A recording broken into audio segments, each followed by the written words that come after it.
Vous est-il déjà arrivé de sortir d'une conversation, en vous sentant perdu, doutant de vous-même, vous demandant pourquoi une simple question vous avait donné l'impression de recevoir un coup de poing dans l'estomac? Cette gêne n'était pas de la paranoïa. C'étaient vos instincts qui vous criaient qu'un changement fondamental venait de se produire sous vos pieds. Vous veniez tout juste de croiser l'une des armes les plus insidieuses de l'arsenal du manipulateur.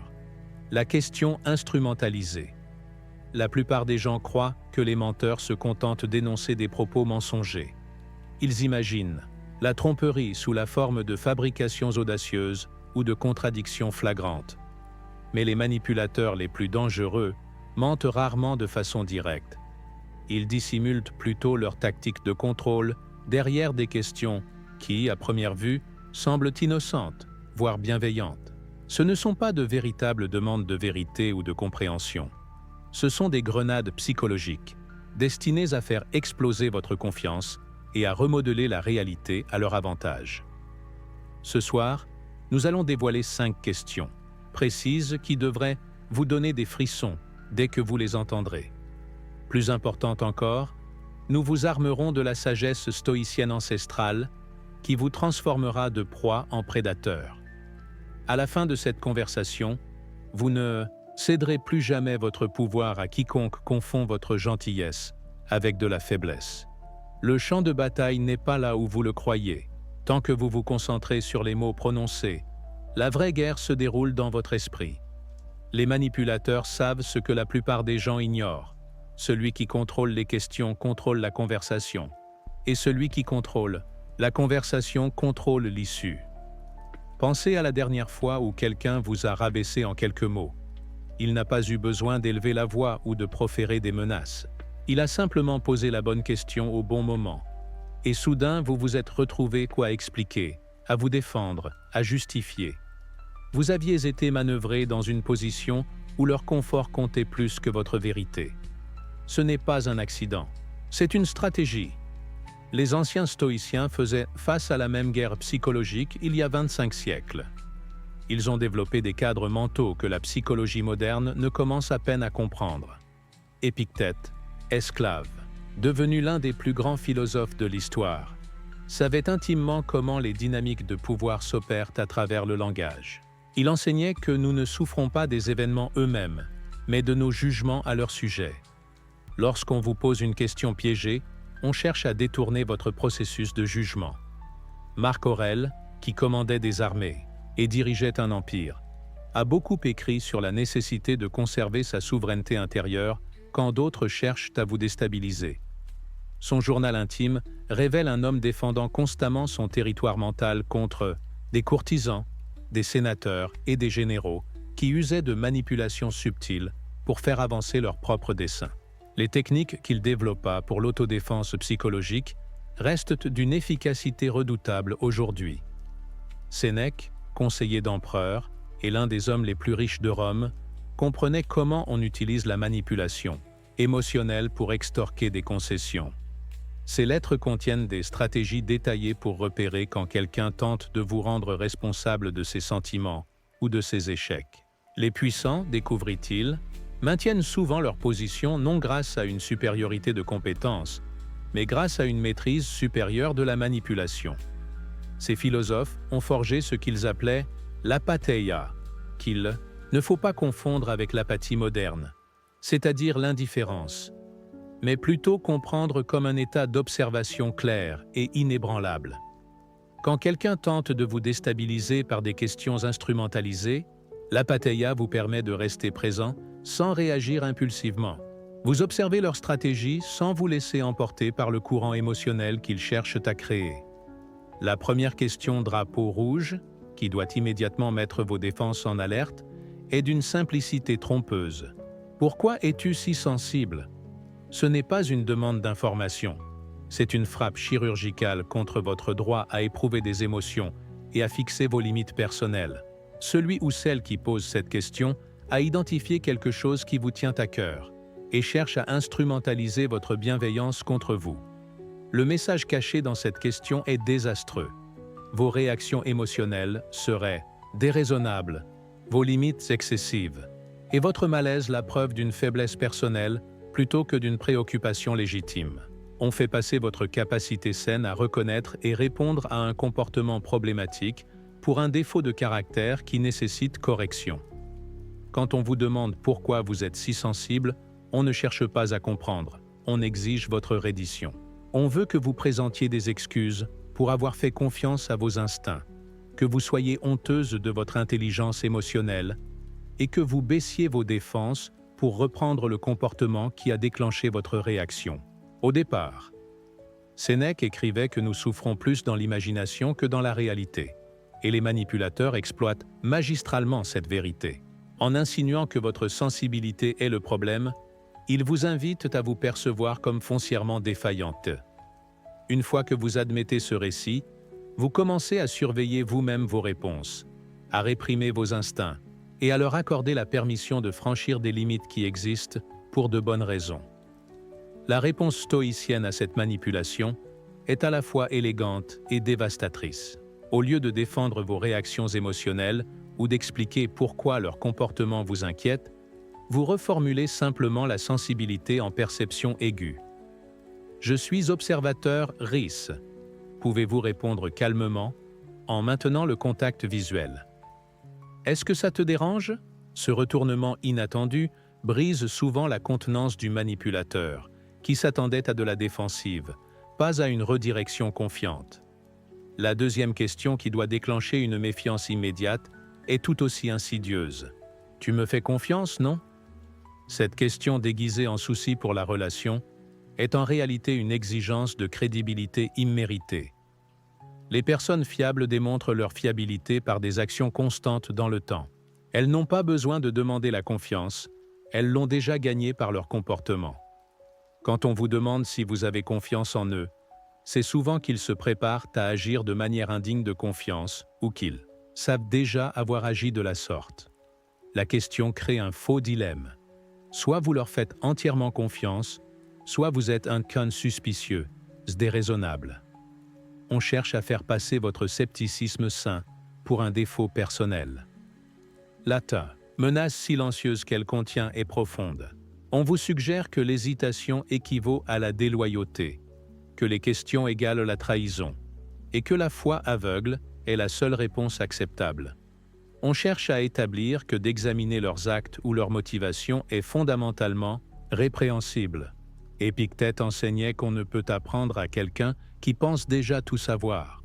Les manipulateurs connaissent ce principe et tentent de fermer votre capacité d'apprentissage en exigeant des conclusions prématurées.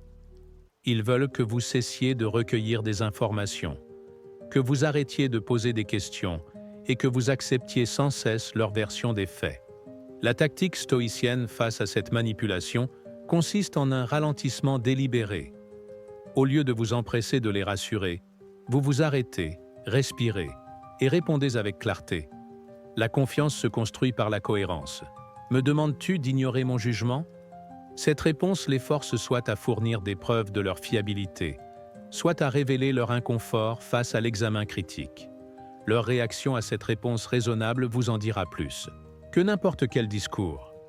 Les personnes dignes de confiance accueillent volontiers une évaluation fondée sur des preuves, car elles savent que leurs actes les soutiennent. Les manipulateurs s'énervent quand on leur demande de démontrer plutôt que de déclarer leur fiabilité, car ils savent que leurs actes s'effondreraient sous l'examen.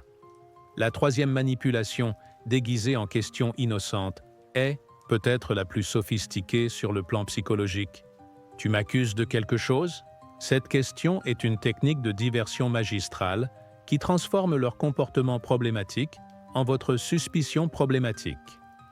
Au lieu d'aborder ce qui a déclenché votre inquiétude, ils font de votre inquiétude le problème. Ce renversement stratégique accomplit plusieurs objectifs simultanément. Il fait de votre enquête raisonnable une attaque, vous faisant paraître agressif, veut plutôt qu'observateur RIS. Il vous force à justifier vos soupçons plutôt qu'à les amener à justifier leurs actes. Et il instaure un précédent, où questionner leur comportement devient plus problématique que le dit comportement lui-même. Le mécanisme psychologique derrière cette diversion est brillant de simplicité. Ils exploitent le désir de la plupart des gens d'être perçus comme juste raisonnable et non conflictuel. En suggérant que vos questions constituent une accusation, il mise sur votre propension à reculer pour éviter de paraître dur ou jugeant. Marc Aurèle mettait en garde contre le fait de laisser les autres définir les termes du débat, surtout si ces termes vont à l'encontre de la recherche de la vérité.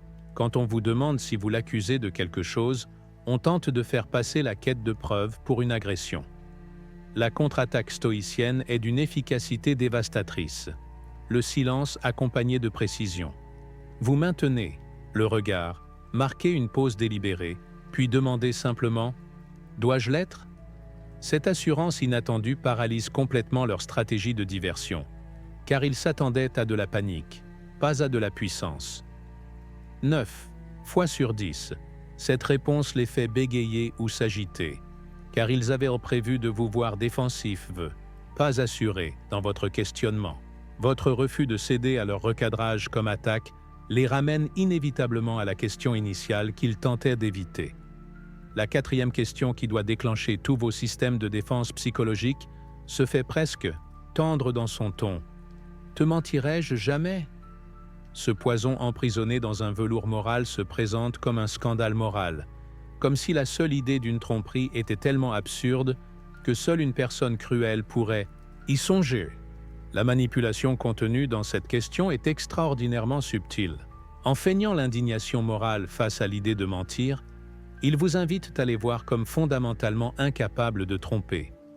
Ils ne fournissent pas la preuve de leur honnêteté.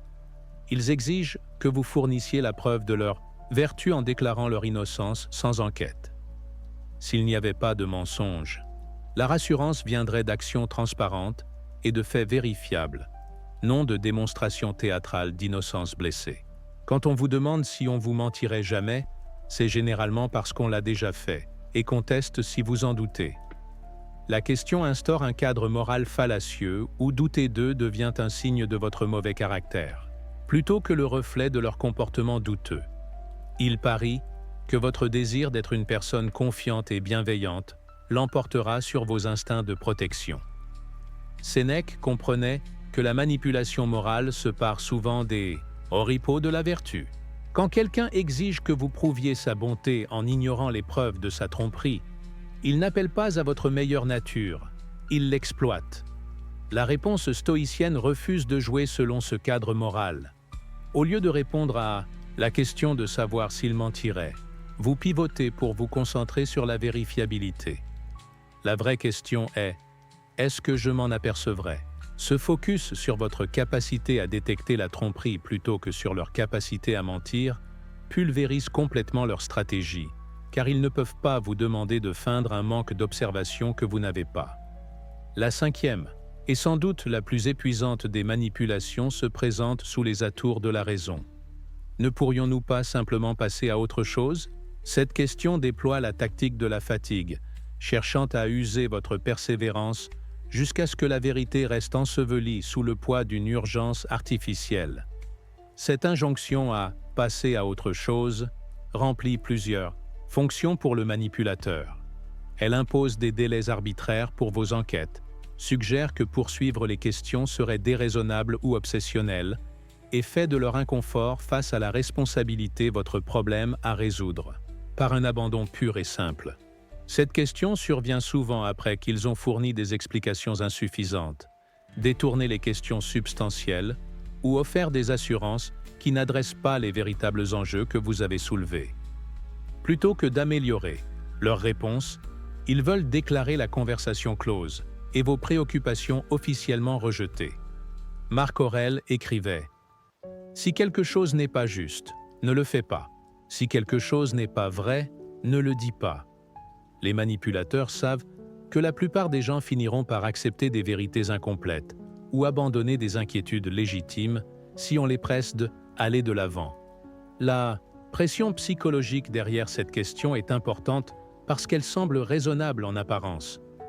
Qui ne veut pas aller de l'avant? Qui ne préfère pas l'harmonie au conflit? Mais passer à autre chose sans comprendre, c'est perpétuer les conditions qui ont créé le problème initial. La réponse stoïcienne refuse d'accepter ces échéances artificielles imposées par ceux qui bénéficient de votre confusion. Je passerai à autre chose quand j'aurai compris ce qui s'est passé.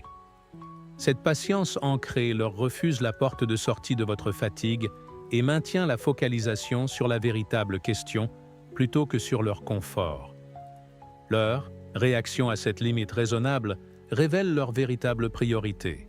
Les personnes soucieuses de la vérité et de la santé de la relation accueillent le temps nécessaire à une résolution authentique.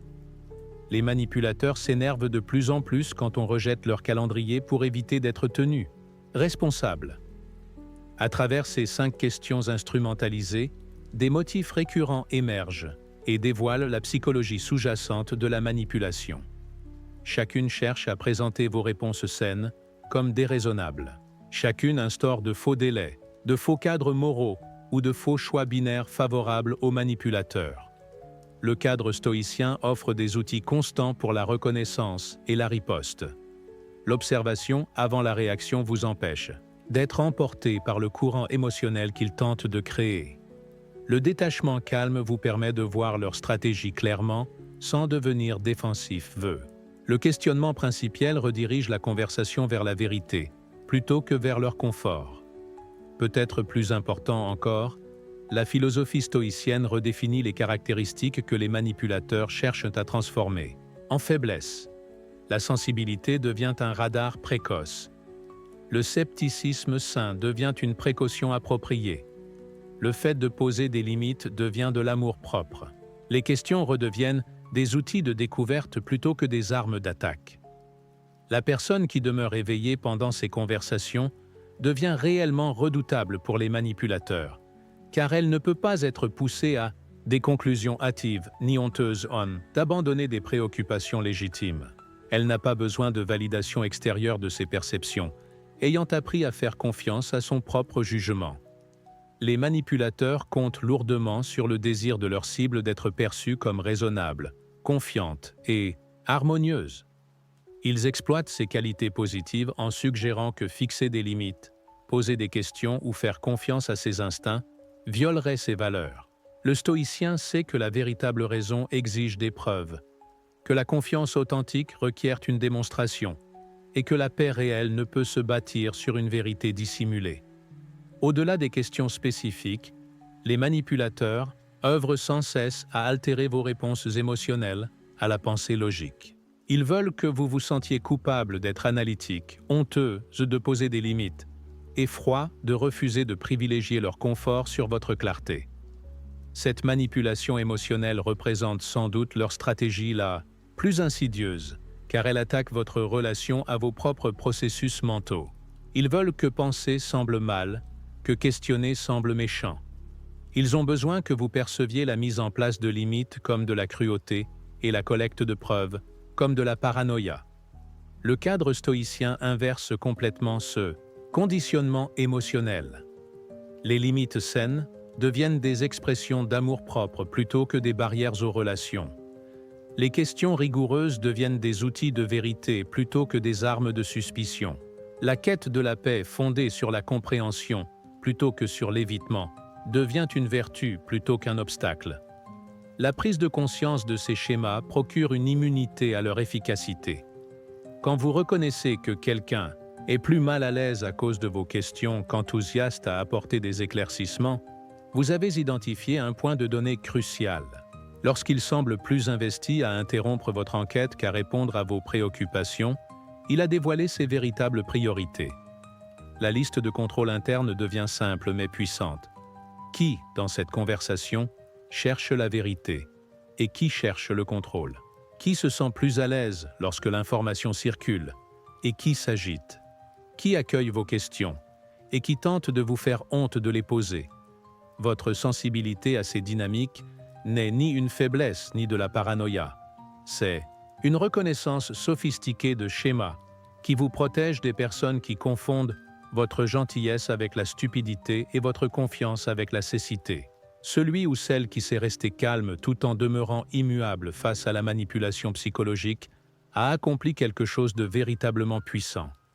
L'objectif n'est pas de devenir méfiante envers tout le monde ou de présumer de mauvaises intentions à chaque interaction. L'objectif est de conserver votre capacité à penser clairement lorsqu'on tente de la perturber. la plupart des personnes ont de bonnes intentions la plupart du temps. Mais lorsque vous rencontrez quelqu'un qui n'en a pas, votre faculté de reconnaître et de répondre à la manipulation peut vous épargner des années de confusion et de doute de soi. Exercez ces réponses jusqu'à ce qu'elles deviennent automatiques, comme un réflexe acquis par la répétition. Quand quelqu'un vous demande pourquoi vous êtes si sensible, votre réponse interne immédiate devrait être la reconnaissance plutôt que la défensive. Quand on vous exige une confiance imméritée, vous devriez ressentir de la curiosité plutôt que de la culpabilité. Les anciens stoïciens comprenaient que la liberté commence dans l'esprit. Personne ne peut contrôler vos pensées sans votre coopération, et personne ne peut manipuler vos réactions sans votre participation. Lorsque vous refusez d'accepter leurs cadres émotionnels, leurs définitions morales ou leurs délais arbitraires, vous sortez entièrement de leur jeu. Le pouvoir du manipulateur dépend entièrement de votre coopération inconsciente. Il a besoin que vous acceptiez ses prémices, adoptiez ses états émotionnels et priorisiez son confort sur votre clarté. Quand vous retirez cette coopération calmement et constamment, toute sa stratégie s'effondre. Rappelez-vous de ces 5 questions. Pourquoi es-tu si sensible? Et tu me fais confiance, non? Tu m'accuses de quelque chose? Te mentirais-je jamais? Et ne pourrions-nous pas simplement passer à autre chose? Chacune est un appât déguisé en pain, conçu pour accrocher vos insécurités et vous éloigner de votre bon jugement. Armé fracture de clarté stoïcienne et de réponses répétées. Vous devenez l'acteur plutôt que le pion. Vous entrez dans les conversations déjà victorieuses, car vous ne pouvez être détaché de votre engagement envers la vérité, votre respect des preuves et votre refus de vous excuser pour avoir pensé clairement. Celui ou celle qui maîtrise ces principes ne se protège pas seulement de la manipulation. Il ou elle devient une force de vérité dans chaque interaction, une présence qui rend la tromperie plus difficile et l'authenticité plus probable. Dans un monde de zones d'ombre et d'agendas cachés, ce genre de clarté devient un cadeau non seulement pour vous-même, mais pour tous ceux dont vous touchez la vie.